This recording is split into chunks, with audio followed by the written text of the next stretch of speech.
السلام عليكم ورحمة الله وبركاته. أتمنى أن تكون هذه الحلقة حلقة مميزة،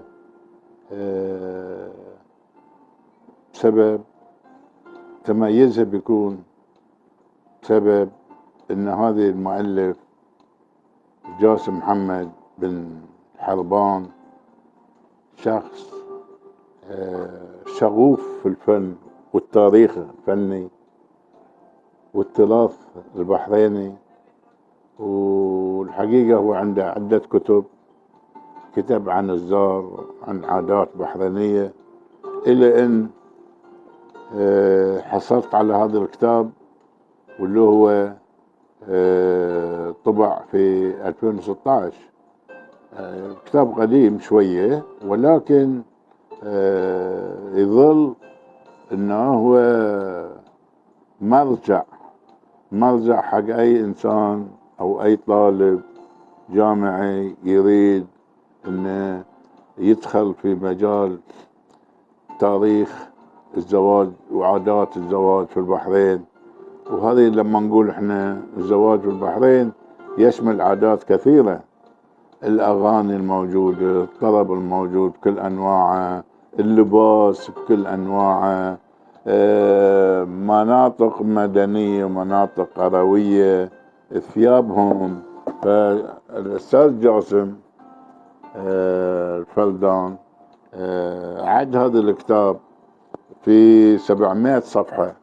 والحقيقة هيئة التراث الوطني هي من تبنى في تأليف الكتاب.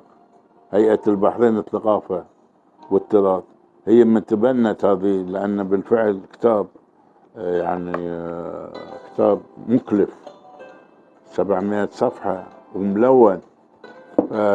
هو الحقيقة ما قصر، اشتغل عليه، بذل جهد كبير فيه، فحط الكورات مكورات، وحط الأغاني، حط لباس اللي يلبسونه ليلة الزواج النسوان، حط أسامي، استعرض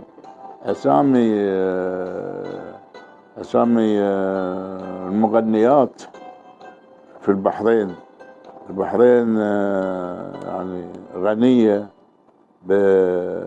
بمغنياتها، فذاكر هو كل هذه واضع صور مالهم. فالحقيقة يشكر الأستاذ جاسم على ما بذل من جهد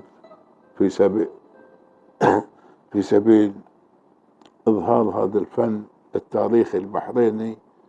وألف شكر للأستاذ جاسم. مع السلامة.